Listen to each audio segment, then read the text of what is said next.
দ্বিতীয় শ্রেণীর আমাদের ছোট্ট বন্ধুরা সানমুন অনলাইন স্কুলে আজকের ক্লাসে তোমাদের সবাইকে স্বাগতম। আশা রাখি তোমরা ভালো আছো। তোমরা তো জানো প্রতি রবি, মঙ্গল ও বৃহস্পতিবার বিকাল 5:45 নতুন ক্লাস আপলোড করা হয়, তাই তোমরাও নিশ্চয়ই খাতা কলম এবং বই নিয়ে ক্লাসের জন্য অপেক্ষা করছো। আজ আমরা আলোচনা করব তোমাদের দ্বিতীয় শ্রেণীর প্রাথমিক গণিত বই এর অধ্যায় 2 যোগ ও বিয়োগ এর 58 ও 59 পৃষ্ঠা নিয়ে। ছোট্ট বন্ধুরা, এই ক্লাসটি তোমাদের জন্য খুবই গুরুত্বপূর্ণ হতে চলেছে, তাই পরবর্তী কয়েকটি মিনিট তোমরা অত্যন্ত মনোযোগ দিয়ে ধৈর্যের সাথে ক্লাসটি কন্টিনিউ করবে। ছোট্ট বন্ধুরা, গত পর্বে আমরা আলোচনা করেছিলাম তোমাদের বইয়ের 55 পৃষ্ঠা নিয়ে। সেই ক্লাসটিও খুবই গুরুত্বপূর্ণ ছিল। তোমরা যারা ক্লাসটি দেখোনি, উপরের আই বাটনে ক্লাসের লিঙ্কটি দেয়া আছে, সেখানে চাইলে ক্লিক করে ক্লাসটি দেখে নিতে পারো। তাছাড়াও আমরা অধ্যায় 2 এর উপর বেশ কয়েকটি ক্লাস নিয়েছি। সবগুলো ক্লাসের লিঙ্ক নিচের ডেসক্রিপশন বক্সে তোমাদের সুবিধার জন্য দেওয়া হলো, সেখানেও ক্লিক করে চাইলে তোমরা সবগুলো ক্লাস একসাথে দেখে নিতে পারো। তো ছোট্ট বন্ধুরা, আর দেরি না করে চলো আমরা ক্লাসটি শুরু করি। তো ছোট বন্ধুরা, এই পাঠ শেষে তোমরা অনূর্ধ্ব 3 অঙ্ক বিশিষ্ট দুটি সংখ্যা হাতে রেখে উপর নিচ ও পাশাপাশি যোগ করতে পারবে, যেখানে যোগফল সর্বোচ্চ 1000 এবং দৈনন্দিন জীবনে যোগ সংক্রান্ত বিভিন্ন সমস্যা আগ্রহ কৌতূহলের সাথে সমাধান করতে পারবে। ছোট বন্ধুরা, গত পর্বে আমরা 55 পৃষ্ঠা নিয়ে আলোচনা করেছি। 55 পৃষ্ঠায় কিছু বাড়ির কাজ দিয়েছিলাম। তোমরা যারা কাজগুলো যথাযথভাবে সম্পন্ন করেছো, তোমাদের সবাইকে আন্তরিক ধন্যবাদ। এবার ছোট বন্ধুরা, তোমাদের পাঠ্য বইয়ের 58 পৃষ্ঠার একটি প্রশ্ন দেখতে পাচ্ছ। প্রশ্নটি হচ্ছে কি, 216 যোগ 142 সমান হচ্ছে খালিঘর, কিভাবে যোগ করা যায়। এখন রাফি বলছে আমরা স্থানীয় মান ব্যবহার করে গাণিতিক বাক্যে যোগ করতে পারি। অর্থাৎ আমরা কি বলছে, এই যোগ অঙ্কটিকে আমরা স্থানীয় মানের সাহায্যে গাণিতিক বাক্যে যোগ করতে পারি। তো এসো আমরা এই সংখ্যাটিকে আমরা গাণিতিক বাক্যে স্থানীয় মানের সাহায্যে সাজিয়ে নেই। এখানে তোমরা প্রথমে দেখতে পাচ্ছ একক, দশক, শতক, অর্থাৎ স্থানীয় মানের ভিত্তিতে আমরা এটিকে সাজিয়ে নেব। তো একক স্থানে কত হবে 6, দশক স্থানে 1 এবং শতক স্থানে হবে 2, অর্থাৎ 216। এবার আমরা যোগ দিয়ে 442কে আমরা স্থানীয় মানের ভিত্তিতে সাজিয়ে নেব। একক স্থানে কত হবে 2, দশক স্থানে 4 এবং শতক স্থানে 1, অর্থাৎ 142। এবার আমরা যোগ করব। তো সমান দিয়ে আমরা প্রথমে একক স্থানের অঙ্ক যোগ করব।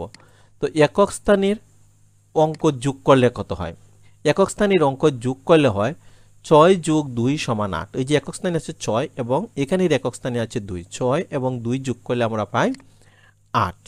এবার আমরা দশক স্থানের অঙ্ক যোগ করব। আমরা প্রথমে যেভাবে আছে ঠিক সেভাবে কিন্তু নিচে বসিয়ে নিয়েছি তোমাদের বোঝার সুবিধার জন্য। এবার দেখো দশক স্থানে কত আছে, এখানে আছে 1 এবং এই সংখ্যার দশক স্থানে আছে 4। অর্থাৎ দশক স্থানের অঙ্ক যোগ করলে হয় 1 যোগ 4, অর্থাৎ 4-এর সাথে যদি আমরা 1 যোগ করি তাহলে যোগফল হয় কত 5, তাই আমরা দশক স্থানে লিখব 5।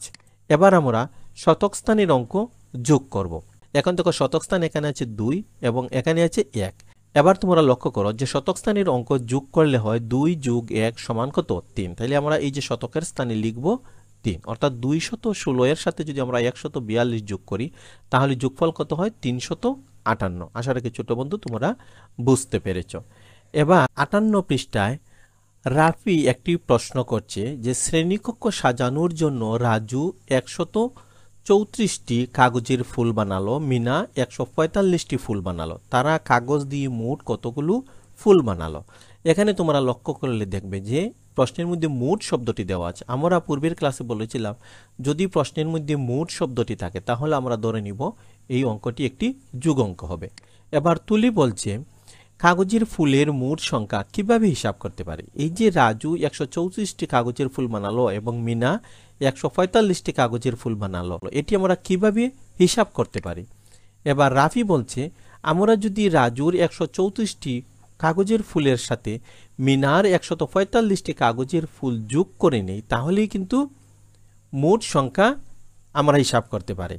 তো রাফি বলছে 134 যোগ 145 সমান খালিঘর, অর্থাৎ গাণিতিক বাক্যটি রাফি তৈরি করে দিয়েছে। আমরা স্থানীয় মান ব্যবহার করে হিসাব করতে পারি। এখন আমরা এই যে মোট সংখ্যা কতটি ফুল, অর্থাৎ মোট কতটি ফুল এখানে তারা কাগজ দিয়ে বানালো সেটি আমরা স্থানীয় মান ব্যবহার করে হিসাব করতে পারি। এবার আসো আমরা এই রাজু এবং মিনা কতটি ফুল বানিয়েছে এগুলো আমরা স্থানীয় মানের ভিত্তিতে সাজিয়ে হিসাব করে নিই। এখানে তোমরা দেখতে পাচ্ছ যে আমরা একক, দশক, শতক অর্থাৎ স্থানীয় মানের ভিত্তিতে দুটি সংখ্যা সাজিয়ে নিয়েছি। প্রথমে হচ্ছে কত 134 এবং নিচে হচ্ছে 145, অর্থাৎ এগুলোকে আমরা স্থানীয় মানের ভিত্তিতে সাজিয়ে নিলাম। এবার আমরা কি করব, এই যে একক স্থানের অঙ্কগুলো যোগ করব। তো একক স্থানের অঙ্ক যোগ করলে হয় 4 যোগ 5 সমান 9। এই যে একক স্থানে 4 এবং 5 যোগ করলে আমরা কত পাই, 9 পাই। এবার আমরা কি করব, এই দশক স্থানের অঙ্ক যোগ করব। একক স্থানের অঙ্ক দেখো যোগ করা আছে, আমরা পূর্বে করেছি। এবার আমরা দশক স্থানের অঙ্ক 3 এবং 4 যোগ করলে কত পাই। দশক স্থানের অঙ্ক যোগ করলে হয় 3 যোগ 4 সমান 7, অর্থাৎ 3 এর সাথে যদি আমরা 4 যোগ করি তাহলে আমরা কত পাই, 7 পাই। এবার আমরা শতক স্থানের অঙ্ক যোগ করব। শতক স্থানের অঙ্ক যোগ করলে হয় 1 যোগ 1 সমান 2, তাহলে আমরা 1 এবং 1 যোগ করলে আমরা কত পাই, 2 পাই। সুতরাং 134 সাথে যদি আমরা 145 যোগ করি তাহলে আমরা যোগফল পাই 279। আমরা রাজুর 134টি ফুলের সাথে যদি আমরা মিনার 145টি ফুল যোগ করি তাহলে আমাদের মোট ফুল কতটি হবে, 279টি। ছোট্ট বন্ধুরা, আমরা অঙ্কটি সমাধান করলাম, আশা রাখি তোমরা বুঝতে পেরেছ। এবার আসো তোমাদের 59 পৃষ্ঠার 1 নম্বর অঙ্ক। এখানে তোমরা দেখতে পাচ্ছ 6টি অঙ্ক আছে। এই 6টি অঙ্কের মধ্যে তোমরা 2, 4 এবং 6 নম্বর অঙ্ক বাসায় নিজেরা অনুশীলন করবে। আমরা 1, 3 এবং 5 নম্বর অঙ্ক এখন সমাধান করব। এবার আসো কিভাবে সমাধান করতে হয় আমরা একটু দেখে নিই, তোমরাও মনোযোগ দিয়ে লক্ষ্য করো। এখানে দেখো 526 যোগ 253। তো এখানে 526 একক স্থানীয় অঙ্ক হচ্ছে 6 এবং 253 এর একক স্থানীয় অঙ্ক হচ্ছে 3। আমরা প্রথমে একক স্থানীয় অঙ্ক যোগ করব। তো প্রথমে 6 এর সাথে আমরা 3 যোগ করব। তো ধরো তোমার কাছে 6টি মার্বেল আছে, তোমার ছোট বোন তোমাকে আরো 3টি মার্বেল দিল, তাহলে তোমার কাছে কতটি মার্বেল হলো। 6 এর পরে যদি আমরা গণনা করি, 6 পরে কত, 7, 8, 9, তাহলে এখানে হবে 9। এবার আমরা দশক স্থানীয় অঙ্ক 2 এর সাথে 5 যোগ করব। তো 2 এর সাথে যদি আমরা 5 যোগ করি তাহলে কত হয়, 2 এর পরে হচ্ছে 3, 4, 5, 6, 7, অর্থাৎ 2 এর সাথে আমরা 5 যোগ করলে যোগফল পাই 7। এবার আমরা শতক স্থানীয় অঙ্ক 5 এর সাথে 2 যোগ করব। তো 5 এর সাথে যদি আমরা আরো 2 যোগ করি তাহলে কত হয়, 5 এর পরে 6, 7, অর্থাৎ এখানে হবে শতক স্থানে 7। আমরা 1 নম্বর অঙ্কটি সমাধান করলাম। এবার 3 নম্বর অঙ্কটি তোমরা লক্ষ্য করো, 523 যোগ 614। তো 523 এর একক স্থানীয় অঙ্ক হচ্ছে 3, 3 এর সাথে আমরা 614 এর একক স্থানীয় অঙ্ক 4 যোগ করব। অর্থাৎ 3 এর সাথে 4 যোগ করলে কত হয়, 3 এর সাথে যদি আমরা 4 যোগ করি, 3 এর পরে কত হচ্ছে 4, 5, 6, 7। তো 3 এর সাথে 4 যোগ করলে আমরা পাই 7। এবার আমরা দশক স্থানীয় অঙ্ক 2 এর সাথে 1 যোগ করব। তো 2 এবং 1 যোগ করলে আমরা পাই 3। এবার আমরা শতক স্থানীয় অঙ্ক 5 এর সাথে 6 যোগ করব।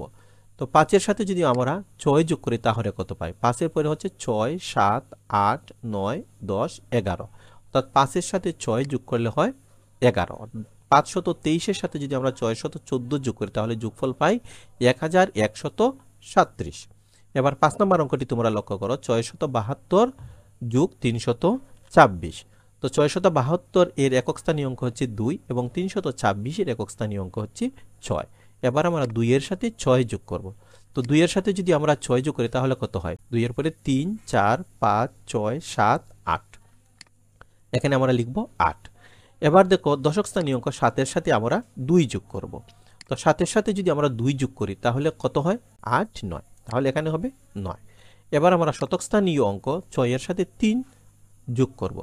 তো 6 এর সাথে 3 যোগ করলে আমরা কত পাই, 6 এর পরে হচ্ছে 7, 8, 9, তাই আমরা এখানে লিখব 9। অর্থাৎ 672 এর সাথে যদি আমরা 326 যোগ করি তাহলে যোগফল হয় 998।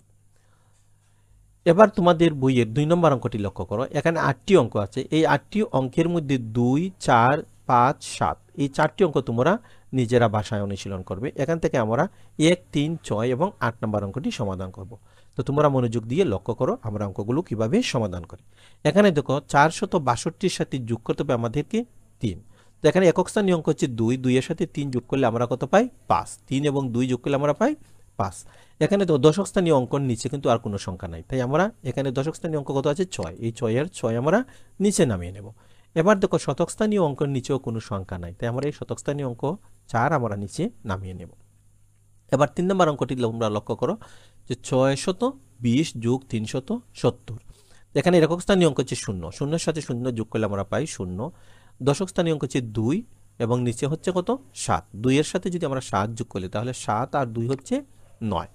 এবার শতক স্থানীয় অঙ্ক হচ্ছে 6 আর নিচে হচ্ছে 3, 6-এর সাথে আমরা 3 যোগ করলে আবার পাই 9, অর্থাৎ 620-এর সাথে যদি আমরা 370 যোগ করি তাহলে যোগফল হয় কত 990। এবার 6 নম্বর অঙ্কটি লক্ষ্য করো, 232 যোগ 354। একক স্থানীয় অঙ্ক হচ্ছে 2 এবং নিচে হচ্ছে 4, 2-এর সাথে যদি আমরা 4 যোগ করি তাহলে যোগফল হয় কত 6। এবার দশক স্থানীয় অঙ্ক 3-এর সাথে যদি আমরা 5 যোগ করি তাহলে যোগফল হয় 8, 5 আর 3 হচ্ছে 8। এবার শতক স্থানীয় অঙ্ক 2-এর সাথে যদি আমরা 3 যোগ করি তাহলে কত পাই 5 পাই, 3 আর 2 হচ্ছে 5। এবার 8 নম্বর অঙ্ক হচ্ছে 555 যোগ 324। একক স্থানীয় অঙ্ক হচ্ছে 5 এবং 4, তো 5-এর সাথে যে আমরা 4 যোগ করলে যোগফল হয় 9। এবং দশক স্থানীয় অঙ্ক হচ্ছে 5 এবং 2, 5-এর সাথে যদি আমরা 2 যোগ করি তাহলে যোগফল কত পাই 7। এবার দেখো শতক স্থানীয় অঙ্ক হচ্ছে 5 এবং 3, 5-এর সাথে যদি আমরা 3 যোগ করি তাহলে 5 আর 3 কত 8, অর্থাৎ 555-এর সাথে যদি আমরা 324 যোগ করি তাহলে যোগফল হয় 879। এবার তোমাদের 59 পৃষ্ঠার 1 নম্বর অঙ্কটি লক্ষ্য করে, এই অঙ্কটি আমি পড়ছি, তোমরা মনোযোগ দিয়ে শোনো এবং বোঝার চেষ্টা করো। রাফি কোনো এক ঈদে তার বাবার কাছ থেকে 250 টাকা এবং মায়ের কাছ থেকে 120 টাকা পায়, সে মোট কত টাকা পায়? তো বাবার কাছ থেকে পায় 250 টাকা এবং মায়ের কাছ থেকে পায় 120 টাকা। এখন সে মোট কত টাকা পায়? মোট হলে আমরা কি করব? যোগ করব। তো প্রথমে আমরা লিখব সমাধান, সমাধান লিখে আমরা কি লিখব? বাবার কাছ থেকে পায় 250 টাকা, তার সাথে আমরা যোগ করব মায়ের কাছ থেকে কত টাকা পায়। তো মায়ের কাছ থেকে কত টাকা পায়? 120 টাকা, তাই আমরা লিখব মায়ের কাছ থেকে পায় 120 টাকা। এবার আমরা নিচে একটি টান দেব, টান দিয়ে আমরা যোগ করব। প্রথমে আমরা কি লিখব? সে মোট পায়। এখানে প্রশ্নতে কি বলা হয়েছে? সে মোট কত টাকা পায়, তা আমরা লিখব সে মোট পায়। এখন 250-এর সাথে আমরা 120 যোগ করব, তো 0 0 যোগ করলে আমরা পাই কত 0, 5-এর সাথে 2 যোগ করলে আমরা পাই 6 7, আবার 2-এর সাথে 1 যোগ করলে হয় 3, অর্থাৎ সে মোট পায় 370 টাকা। ছোট্ট বন্ধুরা, আমরা অঙ্কগুলো সমাধান করলাম, আশা রাখি তোমাদের ভালো লেগেছে। যদি তোমাদের এই ক্লাসটি ভালো লেগে থাকে তাহলে তোমাদের বন্ধু বান্ধব আত্মীয় স্বজনের সাথে ক্লাসটি একটু শেয়ার করে দিও, তাহলে তারাও তোমাদের মতো উপকৃত হবে। এবার আসো বাড়ির কাজ। তোমাদের পাঠ্য বইয়ের 59 পৃষ্ঠার বাকি অঙ্কগুলো তোমরা বাসায় অনুশীলন করবে, অর্থাৎ আজকের ক্লাসে যে অঙ্কগুলো আমি করিনি সেই অঙ্কগুলো তোমরা বাসায় অনুশীলন করবে। ক্লাসটি যদি তোমরা মনোযোগ দিয়ে দেখে থাকো তাহলে অবশ্যই সেই অঙ্কগুলো সহজেই করতে পারবে। কে কে করতে পেরেছো আমাকে কমেন্ট করে কিন্তু একটু জানিয়ে দিবে। তো শিক্ষার্থী বন্ধুরা, তোমরা যদি আমাদের এই ক্লাসটি ফেসবুক পেজ থেকে দেখে থাকো তাহলে সানমুন অনলাইন স্কুল ফেসবুক পেজটি ফলো এবং লাইক করে নিও, এবং তোমরা যদি আমাদের এই ক্লাসটি ইউটিউব চ্যানেল থেকে দেখে থাকো তাহলে সানমুন অনলাইন স্কুল ইউটিউব চ্যানেলটি সাবস্ক্রাইব করে নিও, পাশে থাকা বেল বাটনটি অন করে দিও, তাহলে আমরা যখনই নতুন কোনো ক্লাস আপলোড করব সাথে সাথে তোমাদের কাছে নোটিফিকেশন চলে যাবে এবং তোমরা খুব সহজেই ক্লাসে অংশগ্রহণ করতে পারবে। ছোট্ট বন্ধুরা, এতক্ষণ আমাদের সাথে ধৈর্য ধরে থাকার জন্য তোমাদের সবাইকে আন্তরিক ধন্যবাদ। ভালো থেকো, সুস্থ থেকো। পরবর্তী ক্লাসটি দেখার আমন্ত্রণ জানিয়ে এখানেই বিদায় নিচ্ছি।